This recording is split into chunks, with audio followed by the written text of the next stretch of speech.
Hello my darlings and welcome back to another video.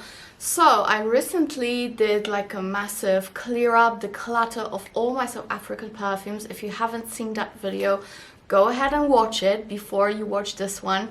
And basically I got so many suggestions from you.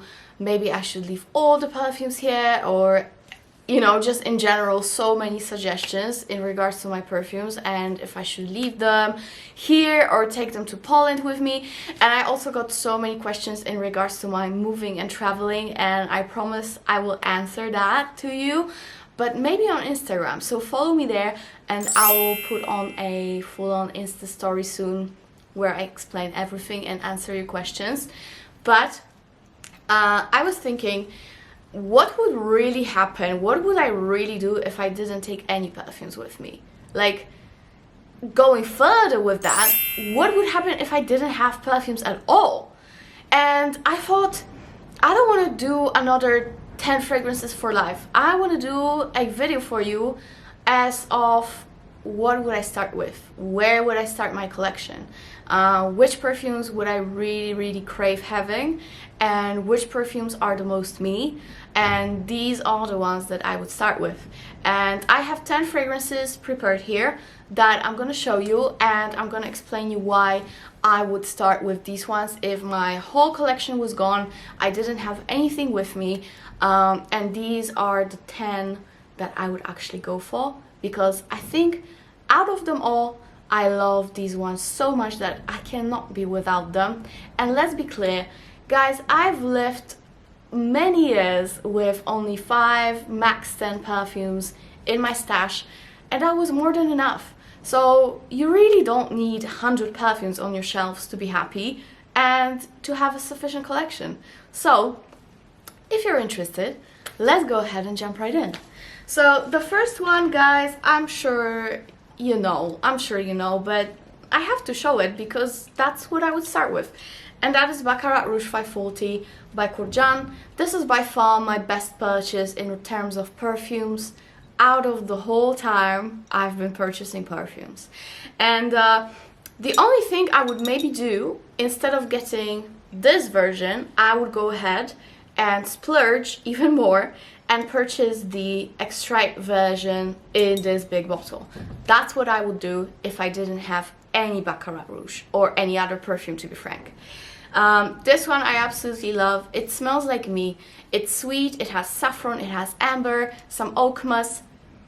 It's so sweet on me. It smells like sugary beautifulness and I cannot get enough of it.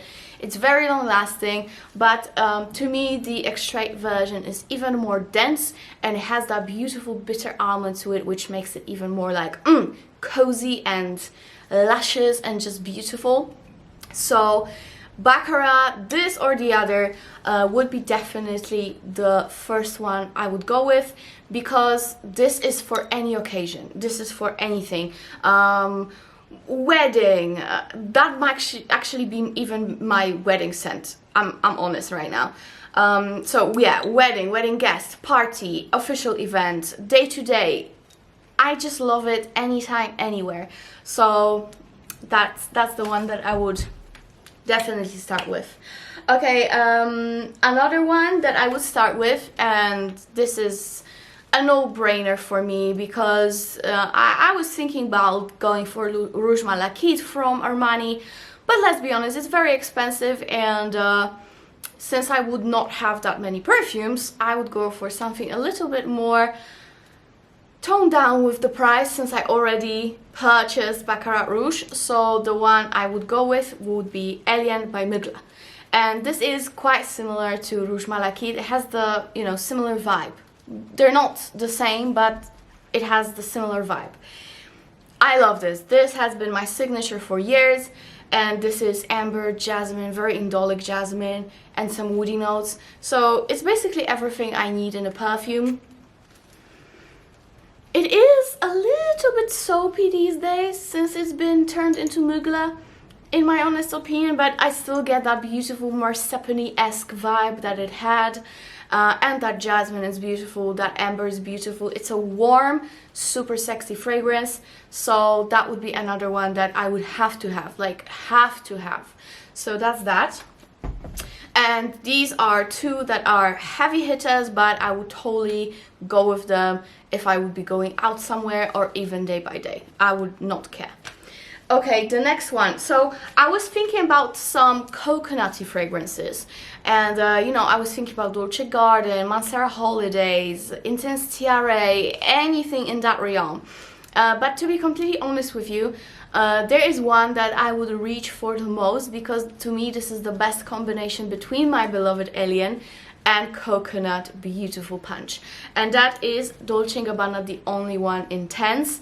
So yeah, this is white florals, a little bit of orange flower. So yeah, basically a oriental white floral punch, just like Alien has. That jasmine, sorry, what's going on with my tongue?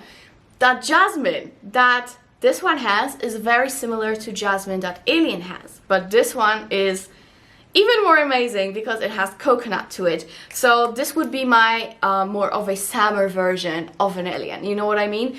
And it still has a very decent price. By the way, everything I'm talking about and wearing, maybe except of this blouse because it's sold out and nowhere to be found, but I'll find a similar one for you.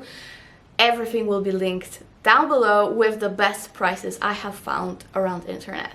So yeah, this one, fantastic, long lasting, sexy, beautiful, creamy, everything I want in the fragrance. And it's a little bit dark, but again sweet from the coconut and creamy from that coconut. So that would be the third one that I would go with, honestly. Okay, now I've been thinking about having a deep oriental rose, of course, and normally I would go with some Montal fragrance like Roses Musk or Intense Cafe, you know, somewhere in those lines.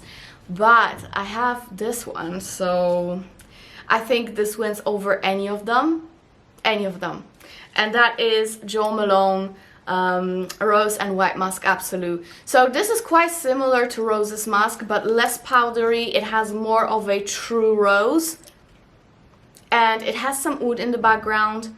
Beautiful rose fragrance, very oriental, very beautiful. To me it definitely leans feminine, but I see men wearing it as well. It's just fantastic. The truest rose that I have in my collection, in those oriental vibes and the oriental realm. Again, fantastically long lasting. It projects beautifully even though it's Jo Malone, so I'm super surprised. I know it's more expensive than the original range of Jo Malone, but it's so worth it, guys. So check this one out. I will be definitely repurchasing it, and that would be the oriental rose that I would be going for if I had no fragrances. So that's that. Oh god, it cracked. No, it's fine. Again, I have literally nowhere to put the fragrances that I already did talk about, so I have to like put them on the ground or somewhere next to me, so accidents might happen. Anyways, now something fresh, right? Something fresh. I definitely do need something fresh, and I would usually maybe go for Dolce & Gabbana Light Blue, again somewhere in that realm. And since my taste evolved a lot, I think that the one citrus that I really need, and that would be the one for any occasion, because to me light blue intense, it's quite particular for an occasion. It's quite sporty, it's sexy sporty fragrance. It is not very like extremely sophisticated, if you know what I mean. It's more of a casual fragrance. This one is citrus, but it's still sophisticated, and that is Chanel Chanson Fresh. You know I love this one, so that would be the one that I would run and get. Love it. I love it so much. It's floral, it's sparkling, it has cedar wood and citrus. What else can you want?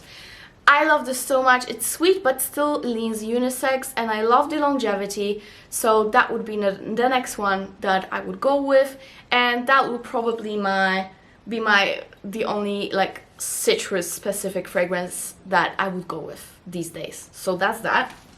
And that's quite surprising because I usually would own so many different citruses because I was always obsessed with citrus notes. But these days, not that much anymore. Things change, guys. Okay, now something classy, but still very much me. I'm not saying I'm not classy, but you know what I mean. Yeah, and again, I would normally go for the original, but since I got this one, I can now officially say, after so many testings, this is my favorite. Out of them two, the intense version of Coco Mademoiselle is my fave. And it wins because of the density, it wins with projection, and it wins with warm vanilla in the dry down. And it also has some fruity notes in the heart, which makes it even sweeter than the original. I love this so much, and I get complimented a lot when I wear it, so everyone can smell it. So out of these two that I always have to have, I would go with the Intense this time, and I would keep it with the Intense. So yeah, let me know in the comments what you think, but I think with my taste and with my love for potent fragrances, I think I prefer the Intense version. So that would be my 5th fragrance, or 6. It's already 6, it's going so fast. That would be my 6th fragrance I go with if I had no perfumes. So yeah, that's that, guys. It's getting hectic. Now, typical vanilla, and you know, with vanillas, I prefer vanillas with a little bit twist to them, but still very vanilla potent. So again, this one is something that I always have to have. I have backups of it everywhere, and you know, this says everything to me. If I crave that fragrance so much that I have to have it in so many bottles, which is a bit excessive, let's be honest. But yeah, I just have to have it, and that's Olympia by Paco Rabanne. Who would have thought, right? I love it. Salty vanilla with a little bit of aquatic note, a little bit of white florals, but not too much. It's mainly a salty vanilla. It's sweet but oriental. I love it. This is very long lasting. I always can count on it. Has great projection and gets me compliments. Not that it's important for me, but you know, it's still nice to be appreciated by people. So from the whole designer fragrance bunch, I think this is one of my favorites. So yeah, that's Olympia.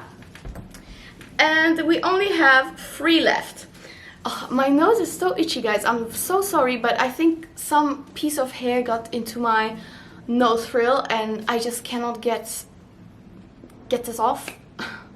Okay.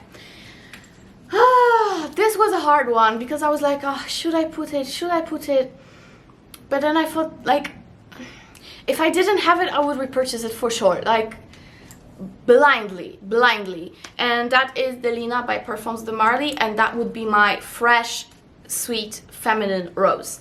And this is a fruity rose, so it has lychee, it has rhubarb, rose again, nutmeg, vanilla. Very good fragrance, another great all-rounder because it's very feminine, so it's great for any occasion. I love it. I just really love it, even though I keep telling myself that I don't love it that much. I actually do. So yeah, good lasting power. Projection, I would say it's quite moderate. It's not as potent as the other ones there. So yeah, but the longevity is still good. So I think that is the one fresh, beautiful rose that I would keep. It's not that oriental, if you know what I mean, like Rose's Musk by Jo Malone. This is more of a uplifting, feminine, happy, cheerful and flirty kind of rose. Not dark at all. I love that one though. So this would be coming with me from the store. Okay, and 2 left. Now, the first one I want to show you of the 2 is the scent that literally smells like me. If I was a scent, I would probably be at least a combination of these notes. And that is none other but Kilian, Don't Be Shy. Love, love, love. Oh, this is a beautiful oriental gourmand, a lot of marshmallow, very sweet, but to me the sweetness is absolutely fantastic. I cannot get enough of this scent, and to me it's floral enough that it's perfect for any weather, really.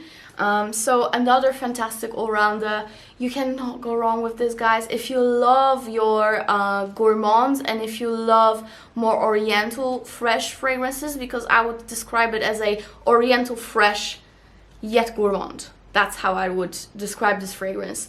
You cannot go wrong with this. And again, this is the one that gets me so many compliments. It's insane, absolutely insane. So yeah, my baby. Wait for the reviews of the new releases of Kilian on my channel when I get to Poland, which is gonna be soon, I promise. But for now, this is the one that I'm repurchasing for the time I die. So yeah, that's that. And guys, last but not least, of course, I have to have... Oh, sorry for that itch. Guys, I'm so sorry. I just cannot...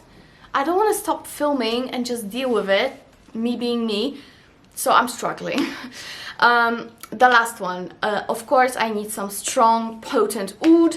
And my favorite one of the moment, even though I love Shahaf Oud by Swiss Arabian and some other ones that I have in my collection, I think this is the one that I would go for. And that is Kurjan Oud Satin Mood. Beautiful fragrance. My boyfriend says it smells like burnt plastic, but I don't care. I actually got so many compliments on this one when I went to a party last week. Insane, insane. That's all I can tell you. It was insane. Everyone was craving to smell me. So good, such a good experience. So it only gives me good vibes. Very strong, super potent fragrance, a massive ciliage, and beautiful longevity, just beautiful. So if you don't have it already, you have to have it. If you love those strong vanilla ouds with a lot of rose, you're gonna love it. This is by far one of my favorite ouds, and to me this is the safest oud for me. I know not for other people, it can be weird and stuff, as per my boyfriend's yeah. But to me this is the oud that I go for when I want an oud, but I'm not sure which one I should go with, if you know what I mean. I hope I make sense. So yeah, this is the last one that I would quickly repurchase if I had no fragrances on me. So I really hope you enjoyed the video, and please let me know which fragrances would you keep in your arsenal or repurchase if you had suddenly no fragrances. I would love to know. And thank you guys so much for watching, and see you tomorrow. Bye!